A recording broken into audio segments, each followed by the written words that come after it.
Kan cara macam mana nak gunakan dia punya button ni. Kalau nampak ada mode kat sini, mode ni anda boleh pilih lah. Dia pilih dia punya smart dia akan turun lah. Booster dia akan naik. Lepas tu dia ada normal, dia ada smart. Dia boleh, kalau tekan 3 saat, dia keluarkan lampu. Keluar lampu. Speed ni boleh naikkan lah. Naikkan turunkan speed dia. Sama ke wifi kita tekan sini. Okay, on boleh off sama wifi dia. Okay, satu booster dia naik dan turunkan. Wifi. Okay, lepas tu tekan mode. Kalau aktifkan dia boleh pakai mode. Tekan balik.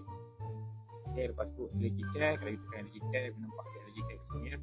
Okay, lepas tu sleep. Dia ubah sleep dia. Okay, nak lock kat sini. Dia akan lock. Okay, so apa ni?